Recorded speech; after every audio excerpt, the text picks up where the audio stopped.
प्रिय विद्यार्थियों, आज हम बीए थर्ड सेमेस्टर विषय शिक्षा शास्त्र के paper dimensions in education Hindi में शिक्षा में आयाम पेपर कोड EDU 202 की फर्स्ट यूनिट के 1.2 सब यूनिट का अध्ययन करेंगे। आज हमारा टॉपिक है निर्विद्यालयीकरण, इंग्लिश में डी स्कूलिंग। हम अपने इस निर्विद्यालयीकरण पाठ में निर्विद्यालयीकरण का अर्थ और उससे संबंधित विचारों पर चर्चा करेंगे। निर्विद्यालयीकरण, इसका सामान्य सा अर्थ है विद्यालय का ना होना या विद्यालय का नष्ट हो जाना, विद्यालय का समाप्त हो जाना, एक ऐसे समाज का होना जहाँ पर विद्यालय जैसी कोई भी संस्था ना हो। यह विचार इवान इलिच विचारक के हैं। इवान इलिच, जिनका जन्म 1926 ईस्वी में वियना में हुआ था, इन्होंने निर्विद्यालयीकरण, इंग्लिश में डी स्कूलिंग विचारधारा को प्रस्तुत किया था। इन्होंने एक किताब लिखी जिसका नाम था इंग्लिश में डी स्कूलिंग सोसाइटी। इसका हिंदी में अर्थ है विद्यालय विहीन समाज। इवान इलिच जी का कहना था कि एक ऐसा समाज होना चाहिए जिसमें विद्यालय जैसी कोई भी संस्था विद्यमान ना हो। इवान इलिच ने विद्यालय के लिए कहा कि विद्यालय उतना ही निरर्थक है जितना कि ओझा जन स्वास्थ्य के लिए। इवान इलिच ने यह भी कहा कि विद्यालय को समाप्त क्यों किया जाए, तो उन्होंने इसके कारण भी स्पष्ट किए।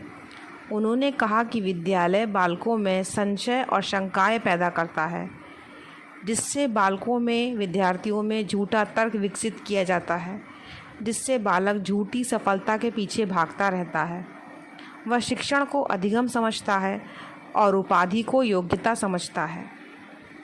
इन्हीं वजहों से और इससे संबंधित अन्य वजहों से विद्यालय को समाप्त कर देना चाहिए। इवान इलिच ने विद्यालय समाप्त करने के पक्ष में निम्नलिखित तर्क दिए। अब हम यहाँ कुछ बिंदुओं पर चर्चा करेंगे जिनके आधार पर हम यह बताएंगे कि इवान इलिच ने क्यों कहा कि विद्यालय विहीन समाज बने। नंबर 1, विद्यालय ये भ्रांति उत्पन्न करते हैं कि उनके द्वारा सबको शिक्षा दी जाती है, यानी उनके द्वार सबके लिए खुले हैं, परंतु ऐसा नहीं होता। वे उन्हीं को प्रवेश देते हैं जिनके पास प्रवेश संबंधी योग्यता के प्रमाण पत्र होते हैं। इसीलिए इवान इलिच ने कहा कि विद्यालयों को समाप्त कर देना चाहिए। नंबर 2, विद्यालय अपना अस्तित्व इस आधार पर सिद्ध करते हैं कि अधिगम पाठ्यक्रमीय शिक्षण का परिणाम होता है, परंतु ऐसा कहना गलत है। विकास तो स्वतः भी होता है, व्यक्ति बिना पढ़े भी उसका विकास होता है। पूर्ण ना हो, विद्यालयों में जाके ना हो, पर बाहर की दुनिया में, समाज में अन्य चीज़ों से भी व्यक्ति सीखता है।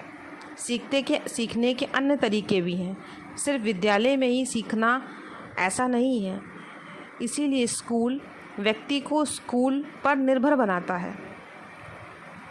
इसलिए इवान इलिच ने कहा कि जब विकास अन्य प्रकार से भी हो सकता है तो फिर स्कूल पर निर्भरता कैसी। इसीलिए स्कूल समाप्त होने चाहिए। तीसरा पॉइंट है, स्कूल डिब्बा बंद सूचनाएं बेचते हैं। इवान इलिच ने कहा कि स्कूल डिब्बा बंद सूचनाएं बेचते हैं।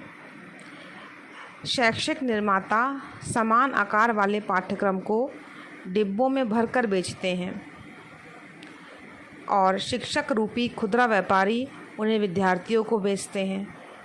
विद्यार्थी उसे खरीदते हैं, जिसके द्वारा विद्यार्थियों को अंक या डिग्री प्रदान की जाती है और फिर उसी डिग्री के माध्यम से वे किसी व्यवसाय में लगने में योग्य हो पाते हैं।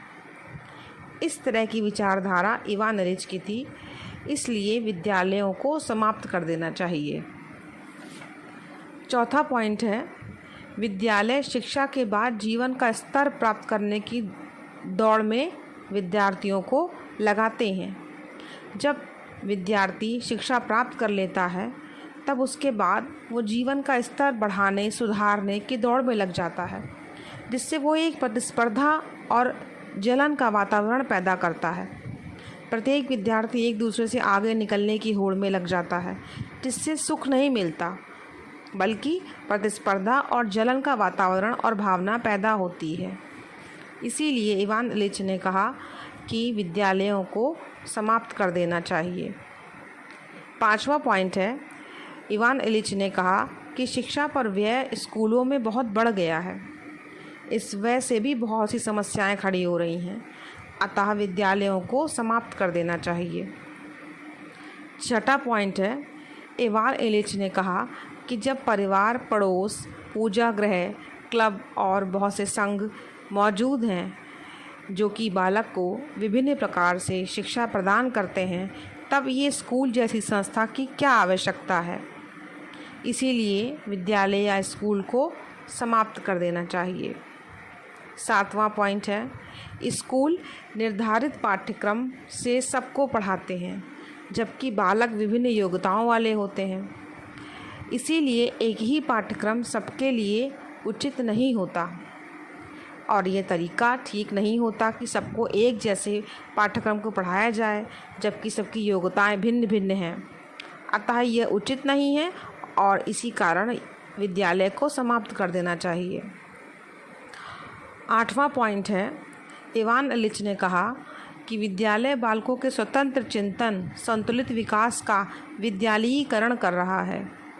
अर्थात वो एक निश्चित वातावरण में बालक सीखे, उन्हें ऐसा बना रहा है। इसीलिए बालक हर प्रकार से सीखे, सिर्फ विद्यालय में ही न सीखे। विद्यालय का ये कृत्य उचित नहीं है, इसीलिए विद्यालय को समाप्त कर देना चाहिए। नवा पॉइंट है, विद्यालय में उपस्थिति बहुत ज़रूरी होती है और विद्यार्थी दिन भर विद्यालय के जादुई वातावरण में रहते हैं, जिससे उनका ठीक से विकास नहीं हो पाता, क्योंकि विकास के लिए अन्य तरह के वातावरण की भी और पर्यावरण की भी आवश्यकता होती है। इसीलिए विद्यालयों को समाप्त कर देना चाहिए। ये 9 पॉइंट इवान इलिच ने बताए, इससे संबंधित अन्य भी कि विद्यालय को समाप्त कर देना चाहिए। अब इवान इलिच के हम उन तरीक़ों को जानने का प्रयास करेंगे जो उन्होंने शिक्षा के लिए बताए, यानी कि शिक्षा के लिए निम्नलिखित तरीके होने चाहिए। इसमें हम आपको 4 पॉइंट बताएंगे। पहला पॉइंट, इवान इलिच ने कहा, कोई भी व्यक्ति जो सीखना चाहता है उसके लिए जीवन के किसी भी अवस्था में सीखने के साधन सहज रूप से उपलब्ध होने चाहिए। मतलब कोई कभी भी सीखना चाहे तो वो सीख सके। दूसरा पॉइंट है, जिन भी व्यक्तियों के पास ज्ञान है वे ऐसे विद्यार्थियों को ढूंढ सकें जो सीखना चाहते हैं। अर्थात जिनके पास ज्ञान है वे विद्यार्थियों को ढूंढकर उन्हें सिखाएं। तीसरा पॉइंट है, समाज के सम्मुख जो भी अपनी बात कहना चाहते हैं उन्हें अपनी चुनौतियों को कहने का अवसर मिले और उन्हें चुनौतियों को कहने का हक भी हो। चौथा पॉइंट है कि बालकों पर अनिवार्य पाठ्यक्रम ना लादा जाए। इसका अर्थ ये है कि अनिवार्य पाठ्यक्रम जो कि सबको एक जैसा पढ़ाने का विचारधारा रखी जाती है इस विचार में, इस पाठ्यक्रम में, ये बालकों पर ना लादा जाए। इन 4 तरीक़ों के माध्यम से इवान इलिच ने बताया कि शिक्षा दी जाए। अब इसके अलावा भी हम कुछ और टॉपिक पर भी चर्चा करेंगे। उन्होंने इवान इलिच ने 4 श्रृंखलाएं बताईं जिससे कि निर्विद्यालयीकरण में औपचारिक अध्ययन अध्यापन में इनको रखा जाए। पहला पॉइंट है, शैक्षिक सामग्री की संदर्भ सेवाएं। इसमें कहा गया इवान इलिच के द्वारा कि अधिगम को पर्यावरण से जोड़ने का प्रयास करना चाहिए और शिक्षा के साधनों को बढ़ाने का प्रयास करना चाहिए। प्रकृति पुस्तकालय, प्रयोगशालाएं, संग्रहालय, नाट्यशाला, कारखाने, कृषि फॉर्म, बाग बगीचे, हवाई अड्डा, चिड़ियाघर आदि विभिन्न माध्यमों से बालक सीख सकता है और उसे सीखने के मौके उपलब्ध कराने चाहिए। दूसरा पॉइंट है कौशल विनिमय केंद्र।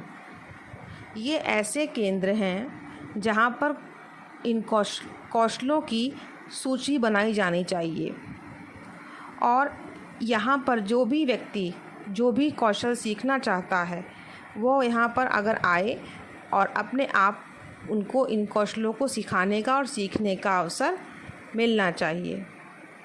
तीसरा पॉइंट है साथी युगलीकरण। साथी युगलीकरण, यहाँ पर यही इवान इलिच ने बताया कि जिस कार्य में रुचि हो विद्यार्थी से वही कार्य करवाया जाना चाहिए और साथी के साथ मिलकर सीखने की परिस्थिति पैदा करनी चाहिए, जिससे साथी या मित्र के साथ मिलकर सीखने में बहुत सुविधा भी होती है और विद्यार्थी अच्छी से सीख भी पाता है। हमारा चौथा पॉइंट है शिक्षा शास्त्रियों की संदर्भ सेवाएं।